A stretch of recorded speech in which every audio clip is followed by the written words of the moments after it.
कुछ आम खबरें हैं। जमाइमा खान ने बैनुल अक़वामी रोला इमरान खान के हवाले से डाल दिया है।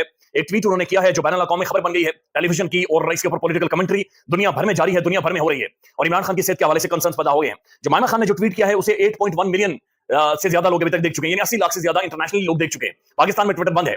अब इससे एक चीज बड़ी वादे है कि बड़ी खूबसूरत चीज है कि जमाइमा खान और इमरान खान की केमिस्ट्री यानी अपने आप में एक मिसाल है।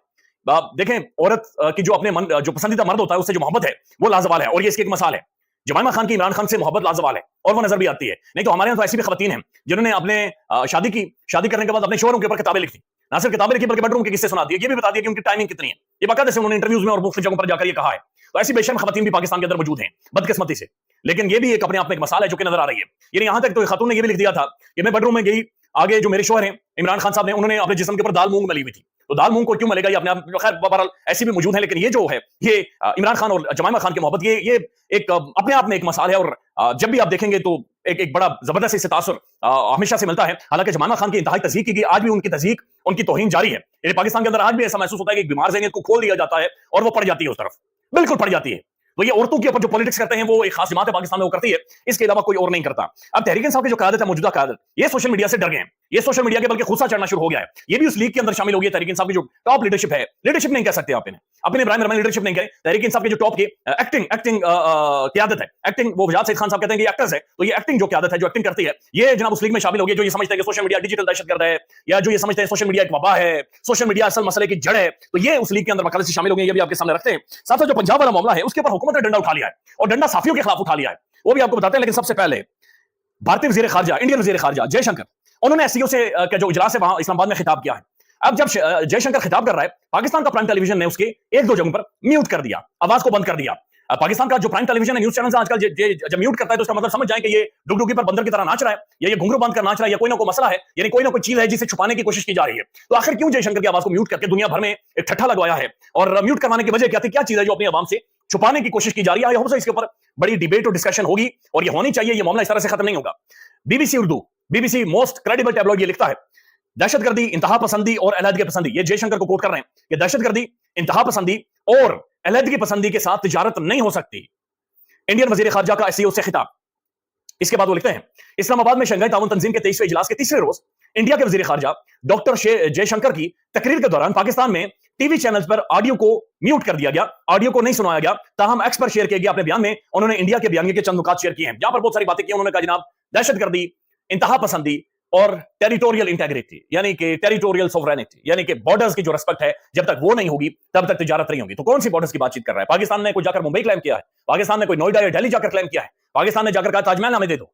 तो ये कौन सी टेरिटोरियल सोवरेनिटी के बारे में बात कर रहा है? ये इंडिया का तो क्लेम एक फॉल्स क्लेम, एक झूठा बदबूदार क्लेम, एक बदमाशी के ऊपर मबनी क्लेम आजाद जम्मू एंड कश्मीर के ऊपर है। तो ये क्या उस टेरिटोरियल सोवरेनिटी के बारे में बातचीत हो रही है, उसके बारे में डुगडुगी बजाई जा रही है? या फिर इंडियन फॉरेन मिनिस्टर को या इंडियंस को कोई एश्योरिटी दी गई है कि हम कश्मीर के ऊपर नहीं बोलेंगे? क्योंकि मियां मोहम्मद माशरी साहब जब बरकादत को बुलाते हैं वो कहते हैं मोदी जी नहीं आए, मोदी जी आ जाते तो बड़ा बेहतर हो जाता। और बरकादत एक इंडियन साहब, यानी पाकिस्तानी साथियों से नहीं मिलना, किसी 200 जर्नलिस्ट पाकिस्तान में किसी से नहीं मिलना, लेकिन बरकादत एक मखसूस किस्म की प्रोमिनेंट इंडियन जर्नलिस्ट, उन्हें बुलाकर उन्हें एंगेज करके फिर ये पैगाम भी देना कि असल में हम तो भारत के साथ बड़े अच्छे ताल्लुकात चाहते हैं, हम तो मोदी जी को चाह रहे थे कि मोदी जी पाकिस्तान में आते और मोदी जी को शायद रायमंड भी बुलाया जाता। तो ये क्या है? यानी ये एक सवाल है जो अपनी जगह पर पैदा हो गया है, क्योंकि इंडिया तो खैर जीबी को भी क्लेम करता है, इंडिया तो आजाद कश्मीर को भी क्लेम करता है। तो कौन सी टेरिटोरियल सोवरेनिटी, कौन सी अलहदगी के हवाले से गुफ्तगू और बातचीत को वो रद्द कर रहा है? तो ये समझ से बाहर है, ये समझ से बाहर। और दूसरी बात ये है कि जयशंकर यहां पर आकर बैठकर इस्लामाबाद में बैठकर ये कह रहा है कि दहशतगर्दी और इंतहा पसंदी, यानी इतना बड़ा फ्रॉडिया, इतने बड़ी घटिया किस्म के स्टेटमेंट ये दे रहे हैं कि कनाडा ने इनके सफीर और इनके बंदूक को उठाकर बाहर फेंका कि कनाडा के अंदर ये सिख को मरवाने जा रहे थे। अमेरिका के अंदर उनके खुफिया इदारों ने बंदे पकड़े इंडियन ने जो बंदे मरवाना चाह रहे थे। पाकिस्तान के अंदर इनका खुद डिफेंस मिनिस्टर धमकियां दे चुका है कि पाकिस्तान में हमने किलिंग्स करवाई हैं।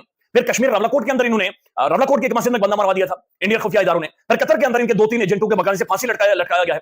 यानी ये किस मुंह के साथ ये चूसनी आकर यहां पर ये दहशतगर्दी और इंतहा पसंदी की बातचीत, और फिर ये क्लेम कि टेरिटोरियल सोवरेनिटी, यानी टेरिटोरियल सोवरेनिटी भाई तुम्हारी होगी तो इंडिया तक होगी, आजाद कश्मीर और कश्मीर एजे के मकबूजा कश्मीर, यानी ये बड़ा वेग किस्म का, मुबहम किस्म का स्टेटमेंट है। लेकिन ये मुबहम किस्म का स्टेटमेंट जब ये इंसान इस्लामाबाद में बैठकर कह रहा है, उस दौरान पाकिस्तान का जो प्राइम टेलीविजन है जो इसे म्यूट कर रहा है, जो इसकी आवाज को सुना नहीं रहा, इसका मतलब है कि कोई ना कोई झोल है। इसका मतलब है कि दाल के अंदर कुछ काला नहीं है बल्कि दाल पूरी काली है।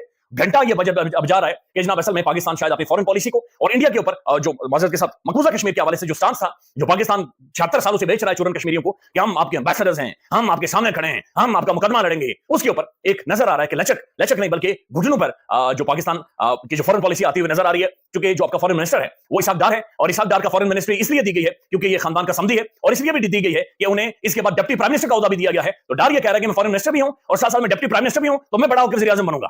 तो अगर आप लोगों ने इससे पहले बिलावल भुट्टो को फॉरेन मिनिस्टर बना दिया गया था, यानी पाकिस्तान की फॉरेन पॉलिसी ऐसे ही है कि अगर आपने किसी को नवाजना है, अगर आपने किसी को दिलासा देना है या शुगर लगाना है, किसी को चुटेल जहाज के दिलवाने हैं, उसे फॉरेन ऑफिस दे देते हैं। इंतहाई संजीदा मामला, लेट्स सी इसके ऊपर क्या क्लैरिफिकेशन आती है, लेकिन पाकिस्तानी फॉरेन ऑफिस को इसके ऊपर जवाब देना पड़ेगा, देना चाहिए, क्लैरिटी के साथ देना चाहिए। नहीं तो बींगा कश्मीरी हमारे सेंटीमेंट ठीक ठाक तगड़े करके यहां पर हर्ट हो रहे हैं और बहुत सारे सवाल हैं जो कि इस पर उठ रहे हैं। अब दूसरी बात यह है कि जमाइमा खान ने जो ट्वीट किया है उसके बाद रोला पड़ा है, बैनुल अक़वामी रोला पड़ा, इंटरनेशनल रोला पड़ा है, तकरीबन 60,000 से ज्यादा इसको रीट्वीट कर दिया गया है, पूरी दुनिया इसके ऊपर बातचीत कर रही है। और जमाइमा खान ये कह रही है कि बरतानी हुकूमत के साथ भी वो आवाज उठाएंगी, इंटरनेशनल फोरम्स के साथ, तमाम तरह आईजीओज के साथ, इंटरनेशनल ऑर्गेनाइजेशन के साथ इमरान खान की हेल्थ के हवाले से। इमरान खान की बहनें परेशान है, इमरान खान की साबिका अहलिया परेशान है, पाकिस्तान का हर बंदा, तमाम तरह इमरान खान तहरीक इंसाफ के सपोर्टर्स, कारकुन शदीद तरीन परेशान है। परेशान अगर कोई नहीं है तो बैरिस्टर गौहर परेशान नहीं है। बैरिस्टर गौहर कह रहे हैं प्रिंस के अस्पताल के डॉक्टर्स गए, वेल डन, बड़ी बेहतरीन डॉक्टर्स हैं, कानशान खान का चक्कर के आए, आंखें चक्कर के आए, यार बिल्कुल ठीक है, यस है मामला, सो जाओ, दूध शूध पियो, मक्खन शकन खाओ और बिल्कुल सो जाओ। तहरीक इंसाफ की जो बाकी की आदत है वो ठुस हुई भी है, बिल्कुल एक स्पाइनलेस किस्म की, और बार बार सोशल मीडिया को ब्लेम कर रहे हैं। वो बिल्कुल, कल मैंने मोहतरम जनाब उमर यूसुफ साहब का इंटरव्यू किया,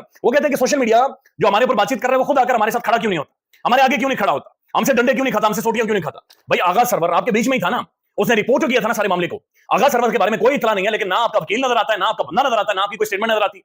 ये कौन सी लीडरशिप है? यानी बाकी तो छोड़े हैं, इंतजार पंचोता साहब आपके वकील इमरान खान से सबसे ज्यादा मुलाकात, उसके ऊपर ये लीडरशिप की तरफ बोल रही है, यानी इनकी तो सांस रुकी हुई है। ये सिर्फ टाई कोट पहन के, बल्कि मैं देख रहा था, चलें ये तो प्रोमिनेंट जर्नलिस्ट है ना, ये जनाब आमिर मतीन साहब, इन्होंने आज बाकायदा से इसके ऊपर एक पूरा कॉलम लिखा है। और ये कॉलम इन्होंने जो लिखा है ये क्या इशारा कर रहे हैं मैं आपको बताता हूं, बाकी कुछ चीजें पढ़कर आपके सामने रख देता हूं। आमिर मतीन साहब कहते हैं अगर बैरिस्टर गौहर ने इमरान खान की लड़ाई करनी है तो बेहतर है कि सुलह कर ले। बैरिस्टर गौहर ने अगर इमरान खान की लड़ाई करनी है तो बेहतर है सुलह कर ले। आगे सुने वो क्या कहते हैं।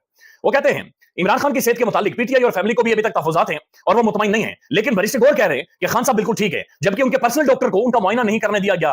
पीटीआई के बाबू type barrister Gohar drawing room की सियासत जानते हैं, उनको प्लेट में रखकर, यानी प्लेट में जो अंडा रखकर दिया जाता है, प्लेट में रखकर पार्टी चेयरमैन मिल गई है, मज़ाहमत उनके बस की बात ही नहीं है, ये भी बुजदार प्लस है, मुफ्त में इज्जत मिल गई है, ना कभी कोई सड़क पर मार खाई है और ना सियासी जद्दोजहद की है, बड़ा आसान है मसलहत का रास्ता। क्या काविश है इनकी, ना ये अच्छे वकील हैं, ना बल्कि अच्छा वकील तो इंतजार पंचोता था जो बेचारा जेल तो छोड़े बल्कि उसे गायब कर दिया गया है, ना इन्होंने कभी असेंबली में कोई अच्छी तकरीर की है, ना ही पार्टी के जज्बात की तर्जुमानी की है, ये किसी जुलूस में नहीं नजर आते, जलसे में नजर नहीं आते, बल्कि जिस दिन गंडापुर ठूस हुआ, धुआं मारा, उस दिन ये केपी क्या उसमें चले गए। भाई डी चौक में जलसा हो रहा है, आप लोग टाई कोट पहन के, काली अनके लगा के, हाथ में टिश्यू पेपर और रुमाल लेके बैरिस्टर गौहर साहब केपी क्या उसके इर्द गिर्द घूम रहे थे। वो कहते हैं कि जनाब ये ड्राइंग रूम में बैठकर अपना पसीना साफ कर सकते हैं, मज़ाहमत इनके बस की बात नहीं है। अगर इसके बकौल खान को कोई मसला नहीं है जेल में, तो खान की बहनें क्या झूठ बोल रही हैं, क्या बाकी पार्टी घर जाकर सो जाए। ये तो वसीम अकरम प्लस का भी बाप निकला, या आमिर मतीन साहब कह रहे हैं कि ये बंदा तो वसीम अकरम प्लस का भी बाप निकला है। अब दूसरी तरफ जो जनाब पंजाब के अंदर वाकया हुआ, जहां पर एक मुबैना तौर पर बच्ची के साथ जुल्म की खबर रिपोर्ट होती है, उसके बारे में हुकूमत, पंजाब हुकूमत, मरीम साहब की हुकूमत ये फैसला कर रहे हैं कि उन्होंने साफियों के ऊपर केसेस करना है। कंफ्यूजन तो तब क्रिएट हुई जब इनके अपने वज़ीर तालीम ने एक स्टेटमेंट दी जिसके अंदर उन्होंने कहा कि पंजाब कॉलेज ने सीसीटीवी वीडियो छुपा ली है। फिर पंजाब कॉलेज इंस्टेंट के कोई बयानियां देता, उन्होंने जनाब धमकी देना, वॉइस मैसेजेस और वो सारी चीजें करना शुरू कर दी। कंफ्यूजन तो हुकूमत की जानिब से फैलाई गई, हुकूमत की जानिब से क्लैरिटी नहीं आई, लेकिन साफियों को दबाया जाएगा, साफियों को उठाया जाएगा, क्योंकि मसला इस मुल्क का बोलने वाली आवाजें हैं या फिर जर्नलिस्ट हैं। ख्याल रखिएगा।